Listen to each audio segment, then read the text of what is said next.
మీ పిల్లల భవిష్యత్తును దిశానిర్దేశం చేసే విద్యా మహోత్సవ్ Dream9 మీడియా ఆధ్వర్యంలో ఈ ఫిబ్రవరి 1న మన ఖమ్మంలో జరగనుంది. సో ఫోన్ ట్యాపింగ్ కేసు కూడా ఇప్పుడు మళ్ళీ కేసు సుప్రీంకోర్టు దగ్గరే ఉంది. ఆయనకు బెయిల్ ఇవ్వాలా వద్దా అనేది ఇప్పుడు ప్రభాకర్ రావు సిఐబి మాజీ చీఫ్ ఆయన దగ్గర ఏమవుతుంది అనుకుంటున్నారు ఈ కేసుల్లో? జడ్జి గారు ఏం చెప్తే జరుగుతుంది. Oh no not that bail case, overall గా ఏం జరగబోతుంది? ఫోన్ ట్యాప్ ఏం జరగదు, ఇలాగే స్టేటస్ కోర్ అట్లనే ఉంటుందా? సినిమాలు నడిచినట్టు పుష్ప 1, పుష్ప 2, పుష్ప 3 నడిచినట్టు, లేకపోతే కోడలు దిద్దిన సంసారం, అత్త దిద్దిన సంసారం అని తెలుగు సీరియల్ టీవీలలో నడిచినట్టు, అట్లా పేపర్ వాళ్ళకి వార్తలు అయినప్పుడు ఒక బ్రేకింగ్ అన్నట్టు, ప్లేట్ బ్రేకింగ్. రఘునందన్ రావుకి నోటీసులు ఇచ్చిన సిట్ అంతే. ఇంకా ఏమైనా జరిగేది ఉంటే 2 ఏళ్ళకెళ్ళి ఎందుకు జరగలేదు? బువ్వ ఉడికిందా లేదా 2 మెతుకులు చూస్తే తెలుస్తుంది. ఈ ప్రభుత్వం ఏం చేస్తుందా చేయదా అనేది గరణి పడుతుంది కదా. 2 ఏళ్ళకెళ్ళి దిగుతూనే ఉన్నారు కదా. 1వ సిట్టు, 2వ సిట్టు, 3వ సిట్టు, 4వ సిట్టు, ప్రభుత్వం పోతుంది, అయిపోతుంది. ఇంకో 3 ఏళ్ళ పడేది ఇట్లనే కంటిన్యూ అవుతుంది. అంతకంటే గొప్పగా ఏమవుతుందని మీరు కలగంటారు చెప్పురు. నేను చెప్తా ఏం చేయగలుగుతారు వాళ్ళు? ఏం చేయలేరు. ఎందుకంటే ఇప్పుడు వాళ్ళు కూడా ట్యాపింగ్ చేస్తారు కాబట్టి. మీది అవుతుందా? అవుతుంది, డెఫినెట్గా అవుతుంది. నా ఫోన్ ట్యాప్ కదని మీరు ఎందుకు అనుకుంటారు? అప్పుడు వాళ్ళు చేసిరు, ఇప్పుడు వీళ్ళు చేస్తున్నారు. కాకుండా మీరు ఇప్పుడు బీజేపీ ఎంపీగా ఉన్నారు, రాష్ట్ర ప్రభుత్వం అయితే ఏమవుతుంది? అప్పుడు బీజేపీ రాష్ట్ర అధ్యక్షుడు ఉన్న బండి సంజయ్ ఫోన్ ట్యాప్ చేయలేదా? కిషన్ రెడ్డి గారు ఫోన్ ట్యాప్ చేస్తలేరా? చేస్తూనే ఉంటారు అంతే. వాళ్ళకి నచ్చకపోతే అది ఒక రకమైనటువంటి ఇది అన్నట్టు, పోలీసులు చేసేటువంటి ఒక డ్యూటీ అది అంతే. సో మరి మీరెందుకు కంప్లైంట్ చేయలేదు? లేకుంటే దానికి సంబంధించి మీరు అందరికంటే ముందు మాట్లాడింది నేనే. ఇప్పుడు మీద అవుతోంది, ఇప్పుడు కూడా అవుతోంది అనేది చేస్తలేమో అంటారు, చేస్తలేమో అని చెప్తారు అంతే. ఏం చేస్తారు ఇంకా అంతకంటే? అప్పుడు పాత ప్రభుత్వం అదే చెప్పింది, ఇప్పుడు ఈ ప్రభుత్వం కూడా అదే చెప్తుంది. దాంట్లో తేడా ఏముంటుంది? ఏముండదు. సో ఈ కేసులు ఇవన్నీ ఎప్పుడు బయటకు వస్తాయి? మరి ఇప్పుడు జరిగేటువంటి ఏం బయటకు వస్తాయి అనుకుంటారు మీరు? ఏం జరగదా? ఏం బయటికి రావు, ఎవరిని ఉరి తీయరు అంతే. వాళ్ళు వీళ్ళని తిడతారు, వీళ్ళు వాళ్ళని తిడతారు, వాడు కొట్టినట్టు చేస్తాడు, వీడు ఏడిచినట్టు చేస్తాడు. అంతకుమించి వాళ్ళిద్దరు ఏం చేసేది ఉండదు. కాంగ్రెస్ టీఆర్ఎస్ రెండు తోడు దొంగలే, ఏం చేయలేరు వాళ్ళు, ఏం చేయరు. ఏమన్నా చేస్తే మేము అధికారంలోకి వచ్చినాక చేస్తాం, వాళ్ళని ఇద్దరిని మడతేస్తాం, మేమే ఇస్తాం.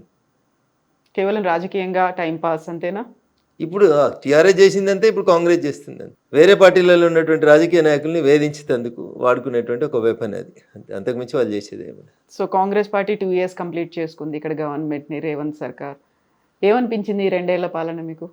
మళ్ళీ 20 ఏళ్ళ దాకా అధికారంలోకి రాకుండా పాలిస్తున్నాడు. మళ్ళీ 20 ఏళ్ళు ఎవడు చేయి గుర్తు కోట వేయకుండా పరిపాలిస్తున్నాడు. మళ్ళీ నెక్స్ట్ కూడా మేమే వస్తాము అనేటువంటి మాటను బహిరంగ సభల్లో ఆయనే చెప్తున్నారు. అట్లా చెప్పకపోతే ఏం చెప్తారు? రేపే మా ప్రభుత్వం పడిపోతుందని చెప్తారా? అట్లా చెప్తే ఈ 3 ఏళ్ళు కూడా నడవదు కదా సంసారం. ఓకే, రేపు చచ్చిపోయేటాడు కూడా రేపు నేను ముఖ్యమంత్రిని అవుతానే చెప్తాడు. అట్లా చెప్పడం అది ఆశ అంతే, అట్లే చెప్తారు. అంతేగాని రేపు మేము మళ్ళీ అధికారంలోకి రామని చెప్పిండి అనుకోరు రేవంత్ రెడ్డి గారు, ఈ 3 ఏళ్ళు గవర్నమెంట్ నడుస్తుందా? చెప్పు, నడవనియరు. అందుకని అట్లే చెప్పాలి. ఆ కుర్చీలో మీరు కూర్చుంటే కూడా అదే చెప్తారు. ఇంకో గంట అయితే పదవి వీకేస్తారంటే కూడా నేనే ముఖ్యమంత్రిని అని చెప్తారు. కర్ణాటక చెప్తలేరు, సిద్ధరామయ్యను శివకుమార్. ఎప్పుడు మారుతుందో తెలియదు. మ్యూజికల్ చైర్స్ అట్లే చెప్తూనే ఉంటారు వాళ్ళు, ఇద్దరు చెప్తూనే ఉంటారు. అధిష్టాన నిర్ణయమే తుది నిర్ణయం అని. సో ఇక్కడ 3 ఏళ్ల పాటు రేవంత్ రెడ్డి ఉంటారా? మరి ఉంటారనే అనుకుంటున్నా.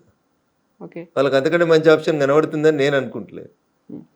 సో నెక్స్ట్ వచ్చేది మేమే అనేటువంటి మాట అటు కాంగ్రెస్ చెప్తోంది, ఇటు బీఆర్ఎస్ కూడా చెప్తుంది. బీఆర్ఎస్ఆ అంటే టీఆర్ఎస్ పార్టీయా బీఆర్ఎస్ఆ ఏమంటారు మీరు? టీఆర్ఎస్ బీఆర్ఎస్ అయింది. బీఆర్ఎస్కు ప్రజలు సిఆర్ఎస్ ఇచ్చారు, కంపల్సరీ రిటైర్మెంట్ స్కీమ్ ఇచ్చారు. నేను ఇప్పుడు చెప్తలేను ఈ మాట, ఎన్నికల కంటే ముందే చెప్పిన, పార్లమెంట్ ఎన్నికల కంటే ముందు చెప్పిన, అసెంబ్లీ ఎన్నికల కంటే ముందు చెప్పిన. అసెంబ్లీలో ఏదో అట్లా మామ అనిపించుకున్నారు, పార్లమెంట్లో మొత్తం సిఆర్ఎస్ కంప్లీట్ రిటైర్మెంట్ స్కీమ్కి ప్రజలు బలవంతం చేసి వాళ్ళకి రిటైర్మెంట్ స్కీమ్ ఇచ్చేసారు. 17లో పెద్ద 0 ఇచ్చేసారు వాళ్ళకి. సార్ని ఫామ్ హౌస్కి పరిమితం చేసారు. ఇంకా బీఆర్ఎస్ ఎక్కడిది? సార్ లేడు, బీఆర్ఎస్ లేడు. బీఆర్ఎస్ ఒకవేళ బతుకుదామని అనుకున్నా కానీ ఆడ మా చెల్లె బయలుదేరింది కదా. అట్లా మా వాళ్ళు మంచోళ్ళు కాదని నేను చెప్పినా అనుకోని, రఘునందన్ బీజేపీ కాబట్టి విమర్శిస్తుండని అనుకుంటుంది. కేటీఆర్ నువ్వుగా ట్విట్టర్కే పరిమితమైన ట్విట్టర్ టిల్లో అని నేను అన్నా అనుకోరు, అది రాజకీయ ఆరోపణ అవుతుంది. అదే కవిత చెప్పింది అనుకోర్రి, మా అన్నకి ఏం శాతం కాదు ట్విట్టర్లో పెట్టుడు తప్పితే ప్రజలకు వచ్చి ఉద్యమం చేయరని కవిత అన్నది అనుకోరు, జనం ఏం అర్థం చేసుకుంటారు?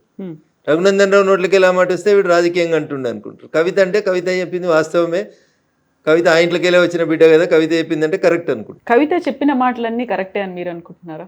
నేనైతే అనుకుంటున్నా, మీరు అనుకుంటలేరా? అందులో టీఆర్ఎస్ నుంచి బీఆర్ఎస్ దాకా ఎందుకు మార్చారో అనే మాటతో పాటుగా కేసీఆర్ బయటికి రాకపోతే మీరు అంత స్మూత్ గా మాట్లాడుతున్నారు. ఏం బీకి కట్టలు కట్టిరని మీరు తెలంగాణ విడిచిపెట్టి దేశంలో రాజకీయం చేస్తామని ఒక ఆడపిల్ల అడిగింది. ఎవడన్నా ఉంటే చెప్పురు సమాధానం దానికి. తెలంగాణలో మీరు తెలంగాణకి ఏం పీకి కట్టలు కట్టిరని ఏదో టీవీ ఛానల్ ఇంటర్వ్యూలో చెప్పలే కవిత గారు. ఆ కవిత నిండు శాసన మండలిలో చెప్పింది, on the floor of the house చెప్పింది. దానికి ఒక్కడన్నా సమాధానం చెప్పిండా? ఎందుకు పంజాబ్లో రైతులకు పైసలు ఇచ్చిరో అని అడిగింది, చెప్పిర్రా? తెలంగాణలో రైతులు చచ్చిపోతే ఏం చేసిరో అని అడిగింది, తెలంగాణ ఉద్యమకారులకు ఏమి ఇచ్చిరో అని అడిగింది. సరిపోదా సమాధానం? మూతోడు ప్రశ్నలు అడుగుతుంది కదా. శంకరమ్మ అనేటువంటి మలిదశ తెలంగాణ ఉద్యమాన్ని మలుపు తిప్పినటువంటి సోదరుడు శ్రీకాంతాచారి తల్లిని టిఆర్ఎస్ ఎలియాస్ బీఆర్ఎస్ ఎట్లా వంచింది కవిత అంటే, ఇక్కడ గన్ పార్క్లో నిలబెట్టి కాల్ చేయాలి వాళ్ళని, 2 గన్మెన్లను పంపించి. రేపు అమరవీరుల స్తూపం సెక్రటరియట్ ముంగట కట్టిన అమరవీరుల స్తూపం ఓపెనింగ్ ఉంటే ఎంత చిల్లరగాళ్ళు అంటే, మళ్ళీ చెప్తున్నా, ఎంత చిల్లరగాళ్ళు అంటే ఆ పదం కూడా వాళ్ళకి చిల్లరనే, ఇంకా అది చాలా ఎక్కువ వాళ్ళకి. ఆమెను ఎమ్మెల్సీ చేస్తున్నామని టీవీలలో బ్రేకింగ్ న్యూస్లు నడిపించి, ఆమెకి 2 గన్మెన్లను పంపించి అమరవీరుల స్తూపం ఓపెన్ చేసినాక ఆమెకి ఎమ్మెల్సీ ఇవ్వలేదు. ఇంతకంటే నీతి మాలినటువంటి పార్టీ ఏమైనా ఉంటుందా చెప్పుండ్రి? మీలాగా జ్యూస్ తాగలేదు శ్రీకాంతాచారి, మీలాగా పెట్రోల్ పోసుకొని అగ్గిపెట్టే మర్చిపోలేదు, మీలాగా ఏదో జోక్ కోసం అగ్గిపెట్ట పోసుకొని పెట్రోల్ పోసుకొని అంటు పెట్టుకోలేదు. ఆయనే మలిదశ తెలంగాణ ఉద్యమాన్ని మలుపు తిప్పిన శ్రీకాంతాచారి తల్లికి ఏమిచ్చినావు నువ్వు? 10 ఏళ్ళ నీ పాలనలో? 10 పైసలు ఇచ్చినావా నువ్వు? నీ కొడుకుని ఎమ్మెల్యేని చేసుకున్నావు, మంత్రిని చేసుకున్నావు, నీ అల్లుని ఎమ్మెల్యేని చేసుకున్నావు, మంత్రిని చేసుకున్నావు, నీ బిడ్డను ఎంపీని చేసినావు, ఎంపీ ఓడిపోతే ఎమ్మెల్సీ చేసినావు. ఎంత దోసుకున్నావో లెక్కలేనంత దోసుకున్నావు. ఒక్క తల్లి తన కడుపు కోత మలిదశ తెలంగాణ ఉద్యమాన్ని మలుపు తిప్పిన శ్రీకాంతాచారి తల్లికి నీ 10 ఏళ్ళ టెన్యూర్లో ఎమ్మెల్సీ పదవి ఇవ్వడం చేత కానీ మిమ్మల్ని ఏమనాలే? ఇట్టిట కొట్టుకునేటోళ్ళు అనాలి మిమ్మల్ని. ఆ పదం కూడా నా నోట్లకెళ్ళి అనడం దారుణం. ఇంకా ఏం బతుకులు అంటున్నా, ఎగిరెగిరి పడుతూ మాట్లాడతారు కదా. ఏం బతుకులు ఎప్పుడన్నా ఆలోచించిర్రా మీరు? శ్రీకాంతాచారి పెట్రోల్ పోసుకొని తగలబడుతుంటే మేము అందరం డిఆర్డిఓ దగ్గర అపోలోకి పోతే, నేను ఎట్లాగో చచ్చిపోతే నాకు తెలుసన్నా, తెలంగాణ వచ్చేదాకా కొట్లాడుండ్రే అని అడిగిండు మమ్మల్ని. వచ్చిండు కదా అదే రోజు ఈ కేటీఆర్ వచ్చిండు, అదే హరీష్ రావు వచ్చిండు. ఏమైంది మీకు? అన్నం తింటురా అసలు? ఆ తల్లికి ఎమ్మెల్సీ ఇవ్వడానికి మీకు కష్టమా? పక్క పార్టీలకు వెళ్ళి తీసుకొచ్చుకున్న దొంగలకు ఎమ్మెల్సీలు ఇస్తారు, రాజ్యసభలు ఇస్తారు, అమ్ముకుంటారు మీరు పదవుల్ని. కడుపు శోకం కంఠ శోష. శ్రీకాంతాచారి తల్లికి ఎమ్మెల్సీ ఇవ్వవా 10 ఏళ్ళల్లో? ఏం తప్పు అడుగుతురు? ఎవరు తప్పు అడుగుతురు? నీ బిడ్డను తీసుకొచ్చి ఆగమాగం ఎమ్మెల్సీ చేస్తావు కదా. శంకరమ్మని ఎందుకు చేయవు? నువ్వు ఇచ్చిన రాజ్యసభలు ఎవరికి ఇచ్చినావు? ఎవరు రాజ్యసభలు? నీకు పైసలు ఇచ్చేటోళ్ళు, నీకు దోషి పెట్టేటోళ్ళు, నీకు కంపెనీలు ఇచ్చేటోళ్ళు, గీళ్ళకి నువ్వు రాజ్యసభలు ఇస్తావు. ఎందుకు శంకరమ్మకి ఎందుకు వెళ్ళా రాజ్యసభ? ఏం తక్కువ చేసింది మలిదశ తెలంగాణ ఉద్యమానికి శంకరమ్మ?